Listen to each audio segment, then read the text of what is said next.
So, hello, everybody. Welcome to My Success. I'm Kim Martin, founder of I've Decided, and I'm so excited about our new TV shows that we're offering you guys because I just think it's a great way to connect and share information and give you motivation and inspiration and the accountability and support and all the things that you need to be successful in your journey of your goals and dreams. So My Success, our show today, I thought what better topic to start with than self-talk?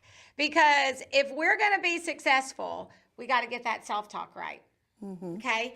And we just did a 30-day challenge. I have these amazing women with me here today, and I'm going to introduce them. But we just did a 30-day challenge called Hang Up Your Hang-Ups in 30 days.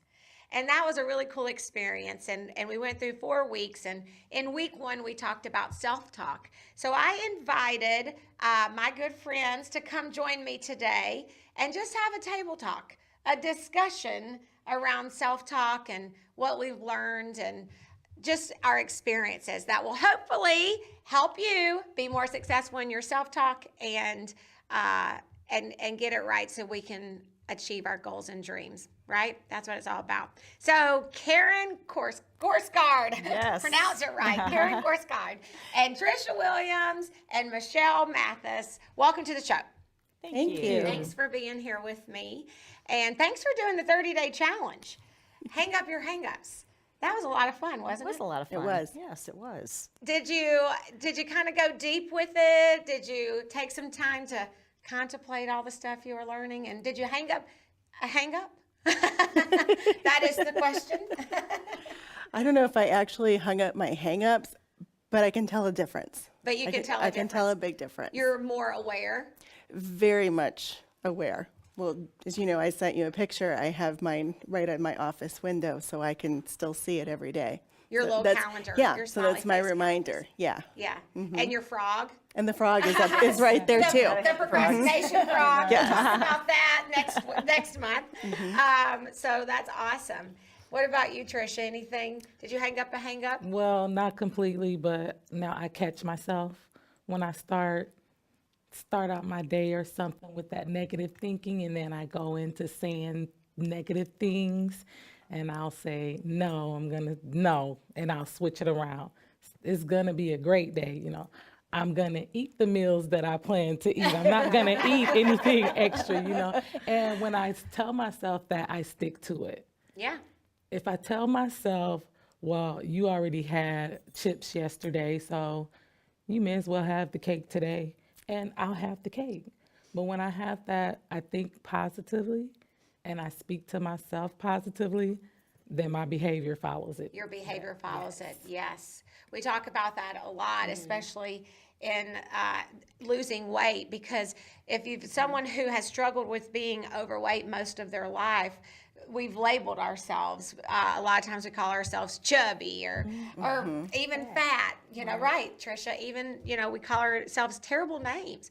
And so even though we start to live a healthy lifestyle, we continue to sabotage self-talk and tell ourselves, oh, you're fat, you're this, you're chubby. And when you behave like that, you behave the way you speak to yourself. So that's a very, very good point. Did you hang up a hang up, Karen?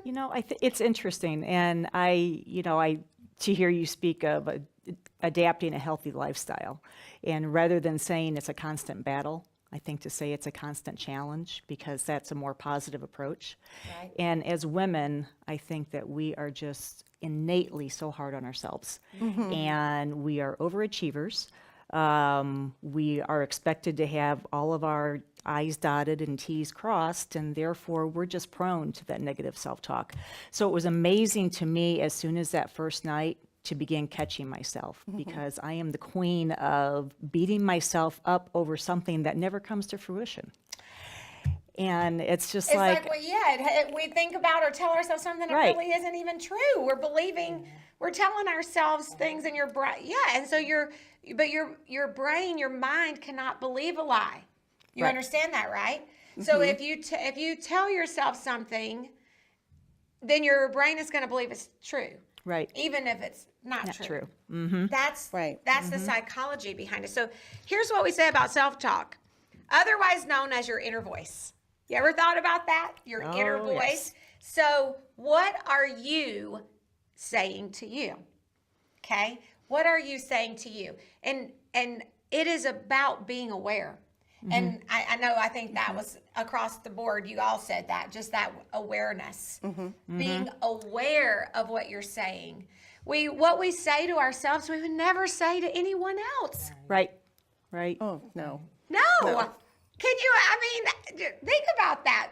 When you, next time you say something negative of yourself, imagine saying that out loud to someone else. You would Exactly. never do it because Right. you would think that would hurt them. That would be terrible. That would be mean.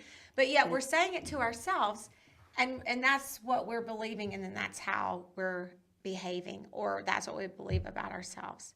So what are you saying to you? And let's go through a few things. This is, we have our little handouts from our your Hang-Ups 30-day challenge from week 1 in self-talk. And we talked about what provokes negative self-talk. So what are some things that actually provoke negative self-talk? And I have a couple that I wrote down and we'll discuss, but did any of you guys come up with anything that wasn't on this list that you were aware that provokes? Is there something that provokes your negative self-talk that you became aware of, or does it just come out of nowhere? It's just the second guessing actions. And I don't even know if there's necessarily an impetus for it, but it just, all of a sudden I'll just find myself second guessing something that I've done at work or a message that I have sent somebody or whatever the case might be. And it's just like, but nothing is going to come of this, and you know it's fine, so stop it.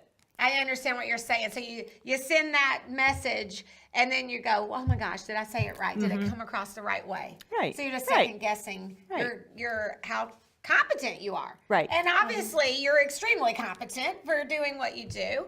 And what do you do, by the way, Karen? I know you work in marketing. I've seen. A marketing consultant for an agency here in Peoria. Okay, so And- obviously you're very competent at marketing and what you do as Right, for a right. living. Yeah, been doing it for a year or two. So just trusting that. Right, exactly. That's right. Exactly.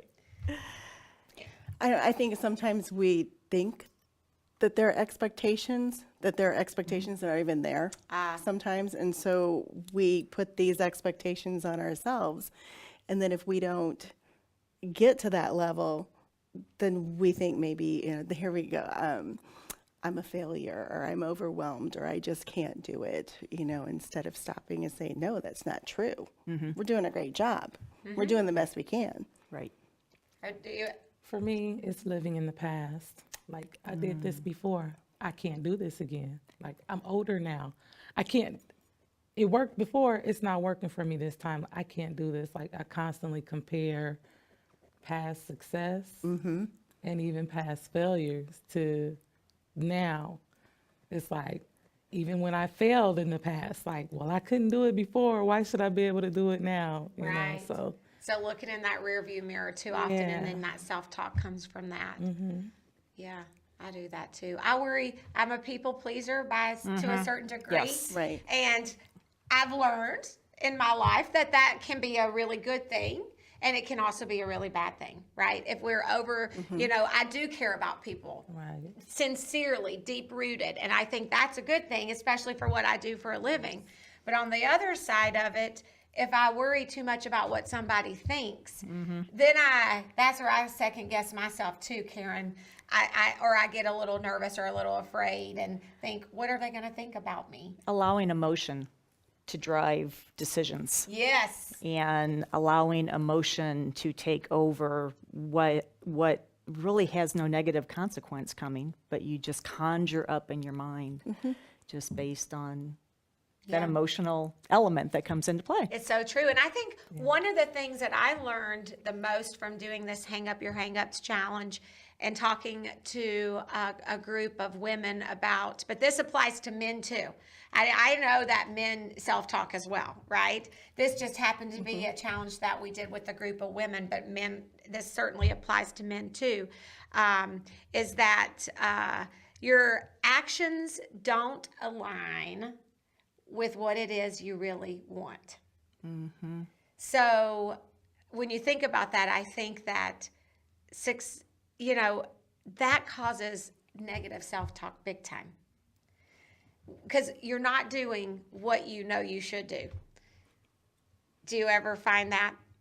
And I think a lot, what I was also going to say is that people don't realize that I'm surprised that they're not as aware of the self-talk until you start thinking about it. I think I was always aware of it. What I was not aware of was taking the step to counter it. And I agree with so, because I was constantly hearing it. But what this class did for me was, as soon as that first night, when those thoughts would start bubbling up, I literally would speak back to myself out loud and say, stop. Stop it. There's no reason to feel that way. There's no reason to think that A, B, and C might happen. Just stop. And so taking that awareness to the next level, and as you say, replacing it with a positive thought. Replace it with the truth. So awareness, you know that the self-talk is there, but just challenging it and saying that's not true. Because sometimes we try to ignore it, and that gets us. Yeah.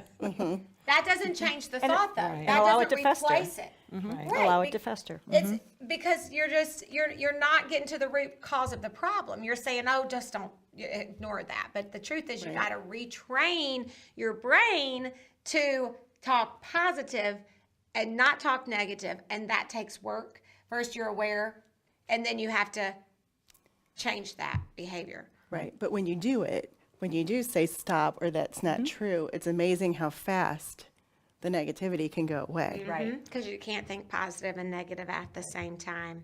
My stress level has physically, I have felt my stress level come down.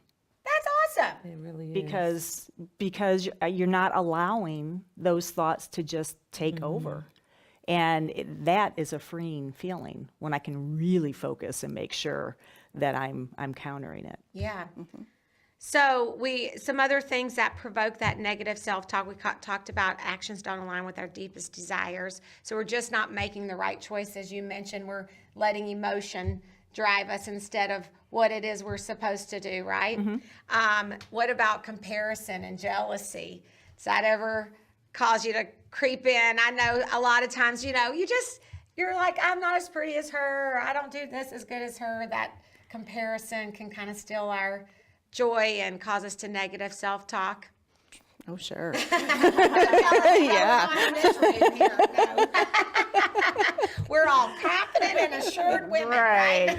Right. Well, and I think too, especially as we start to age and we say, where do the years go? So I don't know if it's even comparison or jealousy of someone else, but sometimes of our younger selves. ourselves. Great point. Michele, That's a that's a good good point. point. Well, Tricia, you were saying Yeah. you live in the past a lot of times too much, which causes some of your self-talk to be negative. Right. Comparing yourself to your younger self. Oh, goodness. Yeah. Right. That's huge. Absolutely. true. Yeah. Well, luckily for me, I'm healthier now than I've ever been in my life. So in that situation, I'm like, I look back and I'm like, yay, look how far I've come. Not going there again. Right. So it can work in the opposite direction or the opposite way too, right? And look, we talked about this, living in the closet. And that's a tough one because none of us want to bring some of those hangups we have, right, to the surface.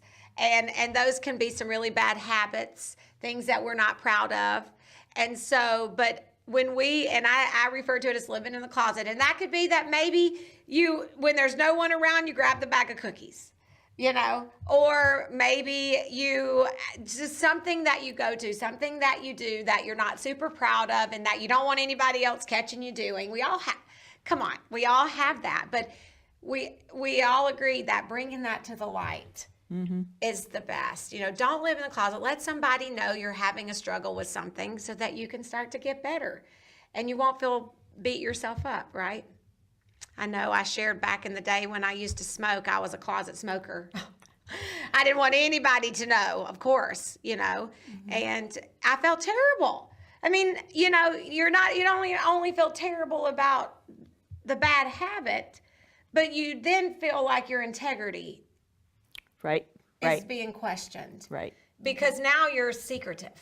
Right. Now you're being secretive about it. Replace because I can with but should I? Right. Should I be doing this? Even though nobody's watching, because Right. you are watching you. You're accountable to yourself. Yeah, that's right. You are Right. watching you. And then you're going to talk to you later about whatever it is you're doing. Does that make sense? Yeah, so those are just a few things that we discussed that causes the negative self-talk. And we already kind of started talking about it takes being intentional to redirect our self-talk, right? We have to capture every single thought that pops in our mind. And that's what we're talking about awareness. And we have a little analogy that we use or something that we use to help us do that. And we call it R&R. And that's not rest and relaxation, right? But it is reject and replace. So when something negative pops in your mind, we have to reject it. You have to reject it as a lie, right? Right. So some examples that pop in our mind could be, you know, you're just not good enough. What else? A lot of mine becomes being a mom. Maybe I'm not, because I'm an older mom for one of my little ones. And so a lot of my negative self-talk will come from, I can't keep up with him. I'm not a great mom with him. I'm not the same as I was with my older child. And it's like, no, that's a lie. I'm doing a great job. He's a great kid. Think of great all life. the experiences that you have Right. now that you can share with them that you didn't have Right. with your little ones, right. right? So you actually get to live the hindsight. I always think that. I'm like, when somebody has a kid late in life, or like for my in-laws, they had 8 kids and then 14 years later had a 9th one. So my husband is one of 9 children. And so I always think, man, that 9th one, he got it all. Because, you know, they had all that experience. So, you know, total different parents. And they say that too. You know, he had a total different upbringing than the other kids because they were so different. Much older, much more mature, much more experienced after raising 8 kids. So there's a lot of positive, but that's a good one. You don't have the energy, right? Right. And we can, you know, you're not pretty enough. You're not good enough. You're da-da-da-da-da. All of those things that pop in our head, but those are all lies. Right. Right. And then you have to, and every time out loud, you have to reject it. Like what you were saying, Karen. You capture that thought. You can't let one slip by. You have to be so aware that you say, that's not true. Sometimes things pop in my head and I go, what the heck? Where did that come Where from? did that come from? That is terrible. Like, why am I thinking that? That is so baloney. You know, it's amazing when you're really aware what pops in your head. And then you replace it with the truth. You have to replace it with the truth. You do have the energy. You are a good mom. You are beautiful. You do have the right experience. You are perfectly competent at your job and writing emails. And I'm sure they blow all other emails out of the water. Right? And so we don't have to question ourselves. And I don't know if that clock is right, but if it is, that was the fastest 20 minutes of my life. I might have to make these shows longer than 20 minutes. I don't know. That seems awful short to me. But we're watching the clock there, so we're just about out of time. I hope you enjoyed our first episode of My Success, and we want you to join our I've Decided community. You can do that at I'veDecided.org. Join the community. Get on track to achieving your goals and dreams. Thank you, Karen. Thank you, Tricia. Thank you, Michele, for being my guest. Really appreciate you taking the time out of your lunch today to come over and hang out with me. It was a lot of fun. Thanks, everybody. Next Tuesday, we will have The Source. So we're excited about that show, too. So please join us next week. Awesome. Was that a fast 20 minutes or was it just... YourRealLife.com. Those are